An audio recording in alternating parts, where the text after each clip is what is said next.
What's up everyone, Sunkist here, and in today's video we're going to be covering an unarmed build. I'm going to show you how to become the One Punch Man, and this is really built around a Power Fist. Another great unarmed weapon would be the Deathclaw Gauntlet, but yeah, I happen to just get some good rolls on a Power Fist, so that's what we're going with today.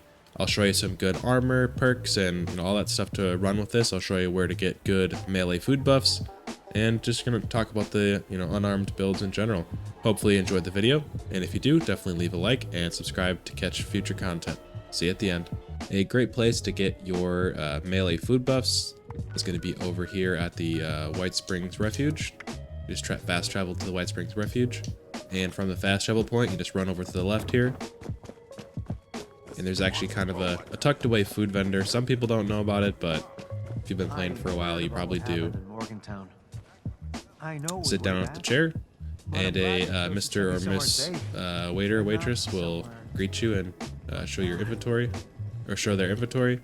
They didn't have any melee buffs this time, but if you server hop like once or twice, I'm sure they'll have a Yao Guai roast for you, or a Deathclaw Wellington, something like that. You definitely want to buff your strength as much as you can, and buff your melee damage. So here are our power fists that we're running. I have a Vampires Replenish 15 action points, less damage taken while power attacking. We will be power attacking a lot with this weapon, and I decided to go with the puncturing mod. Luckily there's not very many mods available for this, so it's pretty easy to learn them. You could go the heating coils route and then run science cards to buff that fire damage on there, but I think since armor penetration is a percentage, I think it's probably better to run puncturing, but that's just personally what I run.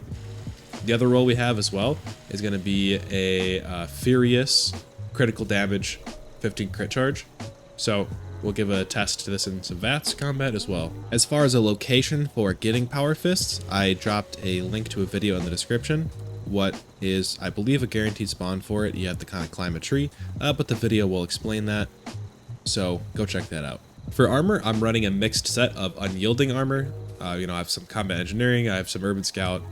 I mostly went for a kind of a weapon weight reduction set just to carry more stuff because I'm quite the pack mule, but I definitely recommend going with unyielding as it buffs all your special stats, which in turn buffs your strength, which directly has an effect on how much melee damage you're doing. So if you want to one punch a bunch of stuff, then you definitely want to be a bloodied build using unyielding armor. Best way to get this would just be to vendor hop until you can put yourself together a mismatched set. It's a very commonly sold armor type, so just vendor hop, server hop, you'll find a full set eventually. Taking a look at our mutations, here's what I'm currently running. Adrenal Reaction, since this is a bloodied build. Bird Bones, like to fall slower like Master Chief, if you will. Carnivore is definitely important for melee buffs. You don't have to be a carnivore for melee builds, but I highly recommend it, as the food buffs, or the damage buffs you get from meat in this game is pretty crazy. And if you're an herbivore, you can't even get that at all, so I guess be neither or be a carnivore. The other stuff is kind of related to how I mostly play, which is with weapons and VATS. So I am not running Twisted Muscles, but if you want to kind of have a more dedicated melee build, I definitely recommend running Twisted Muscles, as it'll give you a plus 25% melee damage buff, but it will come at the accuracy of 12% from your, or at the cost of 12% accuracy from your ranged weapons. So here's what I run. Definitely run Twisted Muscles if you're more dedicated to melee builds. So taking a look at our special stats for this build, here they are. If you want, you can take a screenshot or take a look at them. We'll dive into our perks. I just want to let you know right away, I am using a bunch of maxed out legendary special perk cards. That's just my preference for playing in this game. You could use like Hack and Slash. That would be a really good perk to run for this as well, and get those explosions and stuff. But this is just what I run, so I'm gonna have a lot more perk cards than maybe that you would pick, but I'll just explain kind of what why I chose some cards. So definitely you want strength maxed out, because that affects your melee damage. There's only one buff, or one card that directly buffs unarmed stuff, and that would be Iron Fist. There's no like expert Iron Fist or master Iron Fist or anything like that. So make sure you max this out. Incisor, get the armor penetration for your melees or for your unarmed stuff.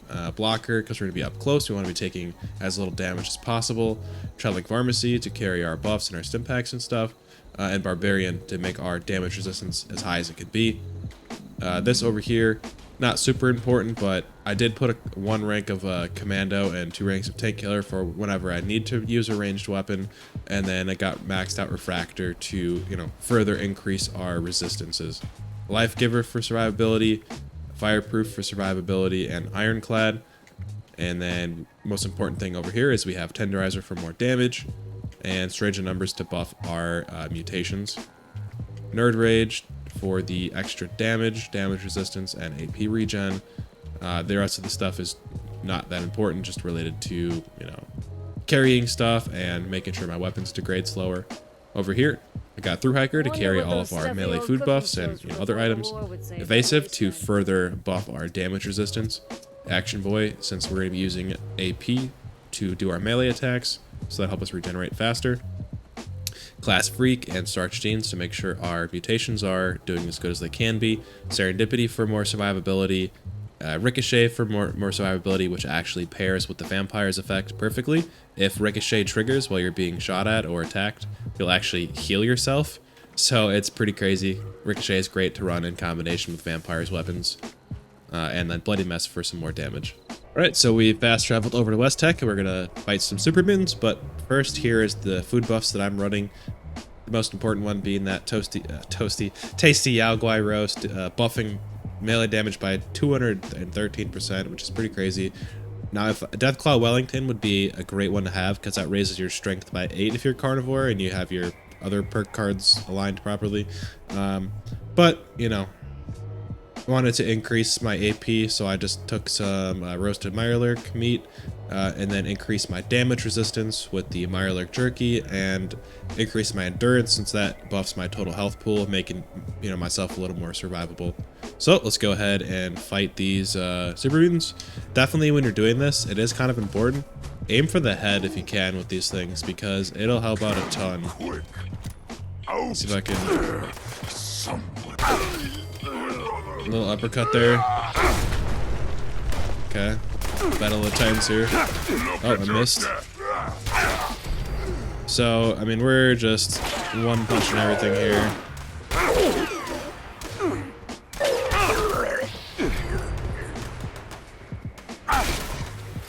Yeah, and I haven't even hit a headshot yet.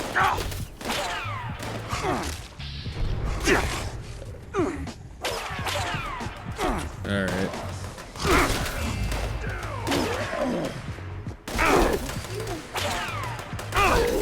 Let's do a little bit of a third-person action here.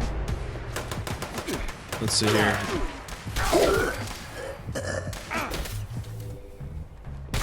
Yeah, when I don't miss, I'm one-tapping them, which is pretty fun.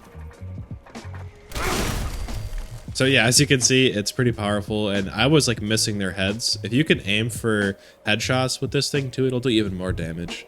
Alright, now we've fast traveled over to the Grindstone Arch to fight a Super Mutant Behemoth, but this time we're also going to take a Fury, which I believe will buff our melee damage by, what is it, 30%.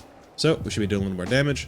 We've also switched over to the other Power Fist that I have, the Furious Critical Damage 1 Critical Charge. So we're going to try to use this in VATS and see how it goes.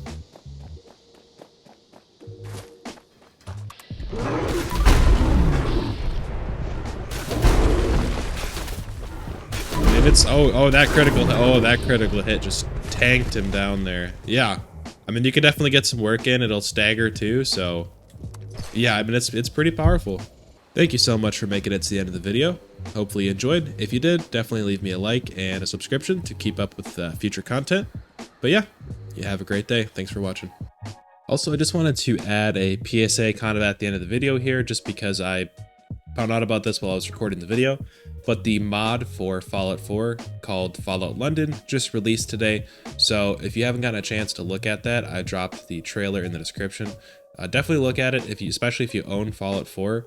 I'm not exactly sure if you need to own all the DLC or what you need, but the mod looks super cool. It was fan made. It looks very professional, and I'm excited to get my hands on it eventually. But if you have the resources to play it today, you definitely should give it a shot.